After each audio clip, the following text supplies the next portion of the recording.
Victor Hugo, portrait de Quasimodo, Notre-Dame de Paris, 1831. Le texte est extrait d'un roman historique de Victor Hugo, Notre-Dame de Paris, publié en 1836. Ce récit, qui traduit le goût des écrivains romantiques pour les époques lointaines et le passé médiéval, entremêle personnages de fiction et événements historiques. Le romancier y introduit une galerie de personnages atypiques et marginaux, comme Quasimodo, le sonneur bossu, et difforme des cloches de Notre-Dame, Esmeralda, une jeune bohémienne diseuse de bonne aventure, ou encore les personnages pittoresques de la cour des miracles, réunissant autour de la cathédrale tous les voleurs et les mendiants de Paris.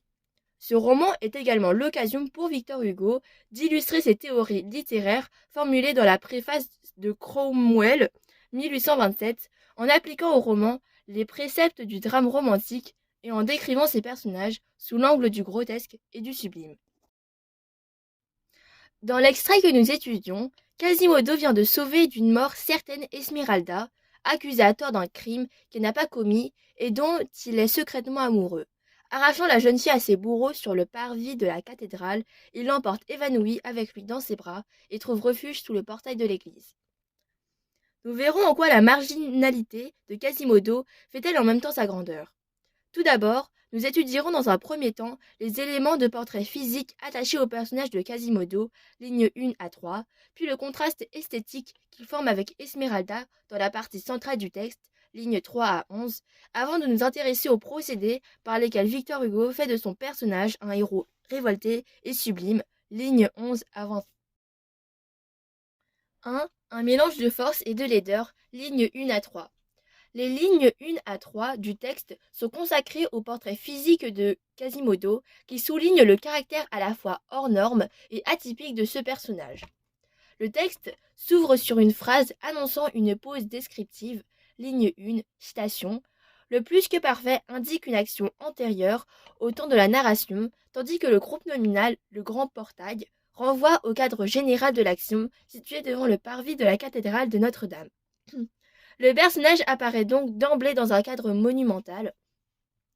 Victor Hugo utilise une progression à thème éclaté pour décrire son personnage en associant chacune des parties de son corps à un qualificatif, large pied, ligne 1, grosse tête, chevelu, ligne 2, s'enfoncer dans ses épaules, ligne 3, pas de cou, ligne 3. L'aspect massif et difforme de Quasimodo est ainsi souligné dès l'entame du texte. Cette description est complétée dans la suite de l'extrait par des notations descriptives soulignant l'infirmité et la laideur du personnage. Main calleuse, ligne 4, ligne 8, ligne 9 à 10. La figure grotesque de Quasimodo ne se montre pas exemptée de grandeur comme le montrent les images et les tournures comparatives du texte. Comme le montre tournure comparative, ligne 1 à 2, ses larges pieds, piliers romans, associant la description du personnage à l'architecture médiévale imposante de la cathédrale, la solidité et la force de Quasimodo sont mises en relief par les expressions larges pieds, parvis et lourds piliers romans, renvoyant au champ lexical de l'architecture. Comme le montre comparaison animale ligne 3, comme celle des lions qui aussi ont une crinière et pas de cou, renforçant son aspect bestial tout en procurant un aspect de noblesse et de majesté par le biais du mot crinière et de ses connotations mélioratives. Ainsi, Quasimodo apparaît dès le début du texte comme un personnage hors norme et majestueux, à la fois grotesque et sublime dans son apparence. Un couple antithétique, lignes 3 à 11. La présentation du personnage se poursuit dans la partie centrale du texte qui le représente portant le corps d'Esmeralda évanoui dans ses bras qu'il vient de sauver de la potence. On remarquera tout d'abord qu'il s'agit d'un portrait en action qui s'anime progressivement au fur et à mesure de la scène, comme le montre l'usage des verbes d'action.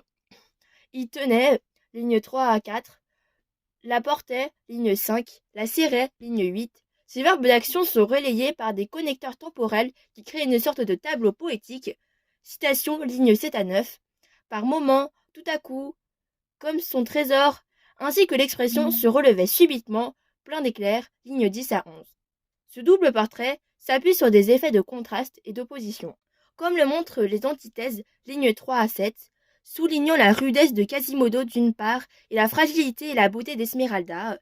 Expression jeune fille, toute palpitante, suspendue comme une draperie blanche, aux phrases signes à 7, présentant Esmeralda comme une chose délicate, exquise et précieuse, faite pour d'autres mains que les siennes, avec un effet de gradation sur les adjectifs délicats, exquis et précieux, qualifiant Esmeralda. Ce passage nous fait par ailleurs découvrir un nouvel aspect de Quasimodo qui apparaît comme un être doux et de sensibilité et de tendresse, comme le montrent les expressions soulignant la tendresse et la délicatesse des personnages. Ligne 3 à 6, il tenait la jeune fille, 3 petits points, mais il la portait avec tant de précautions, 3 petits points, la fanait. Son œil de gnome, 3 petits points, pitié, ligne 9 à 10.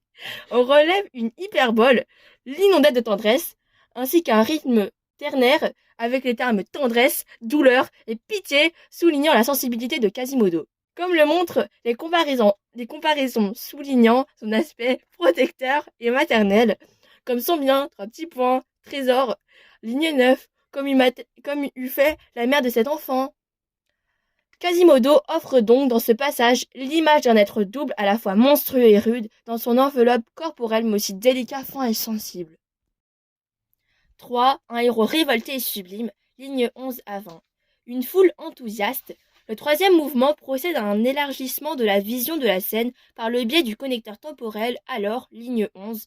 La réaction admirative et enthousiaste de la foule est soulignée par un lexique mélioratif, riait, trépigné d'enthousiasme, avait vraiment sa beauté, ligne 11 à 12. L'antithèse riait, pleurait, souligne quant à elle l'aspect à la fois pathétique et risible du tableau formé par Quasimodo et Esmeralda. Un être marginal. Victor Hugo emploie ensuite une figure de polytopte en reprenant le mot beauté sous la forme d'adjectif, ligne 12 à 13. Il était beau, lui, cet orphelin, cet enfant trouvé, ce rebut, ligne 12 à 13. Cette phrase rhétorique rappelle au lecteur les origines obscures du héros, mais aussi sa mise à l'écart de la société, qui le considère comme un déchet, un rébut, un être non désiré dont il faudrait se débarrasser. Un héros et un justicier. La suite de cette longue phrase tend cependant à transformer ce personnage en héros en soulignant tout d'abord son caractère rebelle, ligne 13 à 14. Il se sentait auguste et fort, puissamment. On remarque dans ce passage l'association du champ lexical de la force et l'intervention divine, auguste, fort, dans laquelle il intervenait puissamment. L'emploi du mot banni, ligne 14, montre par ailleurs que le personnage cherche à prendre sa revanche sur la société. De plus, Quasimodo est présenté comme un sauveur et un justicier en arrachant aux griffes de la justice une victime innocente. Cette justice humaine, ses bourreaux, ligne 14 à 16. À travers cette énumération, Victor Hugo condamne implicitement la justice médiévale caractérisée par une forme de brutalité et d'arbitraire. Cette condamnation est perceptible à travers le vocabulaire utilisé, proie, tigre forcé de mâcher à vide, sbire, juge, bourreau, ligne 15 à 16. Face à cette injustice des hommes, Quasimodo apparaît comme investi d'une puissance divine, comme le montrent les antithèses du texte. Toute cette force du roi qu'il venait de briser, lui infime avec la force de Dieu, ligne 16 à 17. Une allégorie du peuple. Le texte s'achève sur une conclusion pathétique et tragique en soulignant les souffrances extrêmes de Esmeralda et Quasimodo, et puis s'entraidaient, ligne 17 à 21. On remarque que les deux personnages ne sont plus directement nommés mais désignés de façon générique par leurs souffrances morales et physiques. Évocation des souffrances physiques et de l'infirmité de Quasimodo, un être si difforme, misère extrême de la nature et misère morale d'Esmeralda, condamnée injustement, une condamnée à mort, misère extrême de la société. Quasimodo et Esmeralda deviennent ainsi des personnages allégoriques représentant la misère et la souffrance du peuple face à l'oppression. Conclusion. Ainsi, à travers la description d'un personnage à la fois grotesque et sublime, Victor Hugo dépasse les contradictions de son personnage en faisant de Quasimodo un être héroïque et sublime, capable d'humanité et de révolte en dépit de sa laideur. Ce héros bossu et difforme, qui suscite les moqueries de la foule et vit en marge de la société, est transfiguré par l'écriture romanesque. On mettra ce portrait en relation avec d'autres personnages incarnant une forme de monstruosité et de marginalité dans la littérature, comme la créature difforme et repoussante créée par le docteur Frankenstein dans le roman éponyme de Mary Shelley en 1819, les héros marginaux du roman de John Steinbeck, Tortilla Flat, 1937, qui vivent à l'écart dans une petite maison délabrée d'une bourgade de Californie, ou encore les personnages de Manon Lescaut, 1731, de l'abbé Prévost, qui vivent eux aussi en marge de la société en raison de leur passion interdite.